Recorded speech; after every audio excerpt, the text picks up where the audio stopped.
Hello everyone, it's me Subhanka Thakur, Faculty of English, Global Business College, Birgans.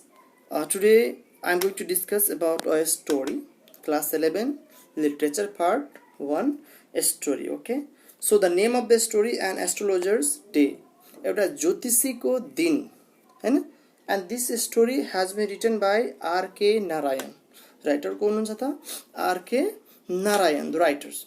And really, before starting the story, I must tell you that this story deals with an astrologer's day. एउटा ज्योतिषी शास्त्रको ज्योतिषीको एक दिनमा घटेको एउटा घटनाको बारेमा explain गर्छ. And before starting the story, let's have the short introduction about the writer. अलिकति राइटरको short introduction लियौं. You can see here an astrologer's day, the introduction of the writer. You can see the image, picture हेर्न सकिन्छ यहाँ. Really, he was born in the 1906 and the date 2001. Exact you can say 10th October 1906. He was born exactly 10th October 1906 and he was dead exactly you can see here 2001 exactly May 13 2001 and he was an Indian citizen, so he was born in Madras, the South India, which is known as now Chennai. जुन अहिले चेन्नईको नामले famous छ. Yes, he was born in South India 1906 and the date 2001. Okay, so really the writers R.K. Narayan, the full name of R.K. Narayan you can see here, Rasipuram Krishnaswamy Iyer Narayan Swamy. Yes, it is a very big name, so it has been making short R.K. Narayan. Now you can see here he was well known for his work set in the Malgudi city of South India. उहाँको धेरै वर्कहरु मध्ये उहाँको popularity बढाउने काम कसले गरेको छ. The work which has been carried out in Malgudi city. Malgudi city को जुन वर्क छ जुन कि हाम्रो यो स्टोरी हो An Astrologer's Day, which gave him the popularity all over the place and all over the country also. Yes, and he was also best known for his writing and highlighting the social context र daily life. यो मानव जीवनसँग सम्बन्धित कुराहरू र दैनिकी कार्यहरूसँग सम्बन्धित एउटा व्यवहारिक कुराहरूको लेखले उहाँलाई पनि फेमस तुल्याएको हो र उहाँ यो कुराले गर्दा धेरै नै चर्चित हुनुहुन्छ जुन कि समाजमा घटित घटनाहरूलाई हाइलाइट गर्नुहुन्छ. So you see here he was writer, story writer as well as the novelist. एउटा कथाकारको साथसाथमा एउटा उपन्यासकार पनि हुनुहुन्छ. We have the certain examples of his writing. केही एक्जाम्पलहरु उहाँको नोभेलको स्वामी and friends, the English teacher, Bachelor of Art. So these are the common examples and common writings यस्ता धेरै लेख्नु भएको छ. And just because of that he also got the prize. We can say here he was awarded with the Padma Bhushan Prize award, Sahityik Academic Award. Similarly multiple of the many awards he has received. उहाँ धेरै किनी पुरस्कारहरुद्वारा सम्मानित हुनु भएको छ. So this is the very short introduction of the writer. Let's see after this here setting of the story. अब story सुरु गर्नुभन्दा पहिला हामी स्टोरीको सेटिङको बारेमा पढ्छौं. Setting of the story here professional bag. जुन एउटा एस्ट्रोलोजरले बोक्ने ब्याग हुन्छ त्यो ब्यागको नाम यहाँ मैले राखेको छु professional bags, because this bag deals with an astrologers and the lots of things are available, हैन. र त्यो ब्यागमा के कुरा हुन्छ ध्यानमा हेर्ने. फर्स्टमा छ dozen cowrie shell, a square bit of cloth with a mystic chart, another a notebook, a bundle of Palmyra writings. So these are the basic things. एउटा एस्ट्रोलोजर को ब्याग मा हुने यो बेसिक थिंग्स हरु हो, हैन. जस्तै एक्जाम्पल यो cowrie shell, what is cowrie shell, यो piece of that's so writing, हैन, bundle of Palmyra writing. Let's see the example one by one. You can see here just like a dozen cowrie shells, this will be जुन हाम्रो समुद्रहरुमा पाइने गर्छ यस्तो मोती जस्तो टल्किरहेको हुन्छ. Another a square piece of cloth, यो मानचित्रहरुको जुन ग्रहहरुको जुन हुन्छ हाम्रो त्यो राखिएको हुन्छ जुन कि समझमा आउँदैन आम मान्छेलाई. अर्को द नोटबुक जसमा हामी लेख्ने गर्छौं. इन द पल्मेरा राइटिंग्स, यो पल्मेरा राइटिंग भनेपछि जुन यो हामी रुखको एउटा ब्रान्ड हुन्छ तमारी के भन्छ रुखको पातमा लेख्ने जुन पहिलाको ट्रेडिसन थियो त्यस्तो किसिमको राइटिङ जुन कि अलिकति डिफरेन्ट हुन्छ, आम मान्छेको कमन पिपललाई बुझ्न अलिकति गाह्रो हुन्छ.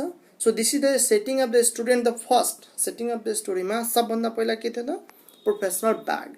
And then after we discuss here the outlook of the astrologer. अब एस्ट्रोलोजर को ब्याक को डिस्कस गरिसकेपछि अब आउटलुक को अलिकति डिस्कस गर्छौं हैन.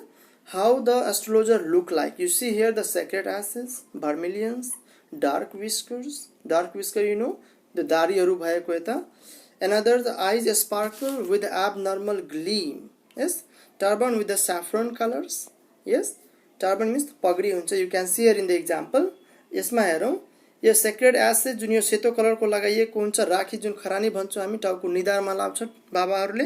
त्यसपछि भर्मिलियन जो रातो कलर को सिमरिक रंग को जुन हाम्रो झण्डामा भएको रंग हुन्छ, त्यस कलर को टीका लगाउने र त्यसको टीकामा पनि एउटा डार्क विस्कर जुन यो तलतिर यो दाढीहरु भएको हुन्छ ठुलठुलो बाबाहरुको जुन हुन्छ, आइज स्पार्कल विथ एब्नर्मल ग्लिम जुन भन्छ नि हामी सुरमाहरु लगाउँछन् गर्छन् आँखामा टल्किनको लागि, त्यो हो. Another turban refers to this पगडी जसले हामी यो पंजाबीहरुमा लाउने पगडी भन्ने गर्छौं. So this is the outlook of an astrologer. अब सेटिङ मा के थियो त, फर्स्ट प्रोफेसनल ब्याग मा के हुन्छ, सेकेन्ड कस्तो हेर्छन् ज्योतिषीहरुले, and third you see here where the event, this is the place where the event took place हैन. यो प्लेस हो जहाँ की घटना भएको थियो. त्यो घटनाको व्याख्या गर्नु भन्दा पहिला प्लेस को व्याख्या गरौं. You can see here this place, let's see here, this place is under a tamarind tree. Yes, a town hall, एउटा टाउन हल भन्ने पार्क हुन्छ. त्यो पार्कको छेउमा एउटा ठूलो एमिलीको पेड़ हुन्छ र त्यो पेड़को मुनि बसेर, यो एक्ज्याक्ट पिक्चर यसको हैन तर हेराउन खोजिएको छ, त्यो रुखको तल बसेर एस्ट्रोलोजरले आफ्नो दिनचर्या चलाएका हुन्छन्. Look at here, crowdy place, light from other shop, groundnuts vendor with the light of the flare हैन. अब यसमा के हुन्छ, एउटा पार्कको छेउमा एउटा रुख हुन्छ, त्यो रुखको मुनि बसेर जहाँ धेरै पसलहरु हुन्छ अनि त्यही बसेर आफ्नो दिनचर्या एस्ट्रोलोजरले आफ्नो बिताउने गर्छ हरेक दिनको, र मान्छेहरुलाई आफ्नो भविष्यवाणी गरेर बेवकूफ भोलाभाला इन्सानहरुलाई, इनोसेन्ट पिपललाई बेवकूफ बनाउने गर्छ. Actually the astrologer did not have the much knowledge about, त्यो ज्योतिषी जुन हुन्छ त्यो ज्योतिषीलाई त्यतिको पनि ज्योतिष शास्त्रको बारेमा केही नलेज हुँदैन. आफ्नो एक्सपिरियन्स र आफ्नो के भन्छ ट्यालेन्टको आधारमा मान्छेहरुलाई भविष्यवाणी बताउने गर्छ र उनी मान्छेहरुसँग आफ्नो कुराहरुलाई मोटिभेट गराउने गर्छ, जसले गर्दा मान्छे के हुन्छ त मोटिभेट भएर आकर्षित हुन्छ र ज्योतिषीले भनेको कुराहरुलाई मान्ने गर्छ. So this is the crowdy place हुन्छ यो टाउनको, जहाँ धेरै शपहरु हुन्छ. त्यो सबै शपको लाइटले गर्दा त्यो नगरपालिकाको जुन म्युनिसिपल लाइट हुन्छ त्यसले कुनै फरक पर्दैन, आफ्नै लाइटले हुन्छ. अनि साँझ भएको बेला ठ्याक्क ज्योतिषीको छेउमा एउटा groundnut, you can see here, एउटा यो ग्राउन्ड नट भेन्डर हुन्छ जुन कि हामीले मूंगफली बदाम बेच्छ नि, अनि सानो त्यो चुलो जस्तो राखेको हुन्छ, त्यही बालेर उ बेच्ने गर्छ हैन.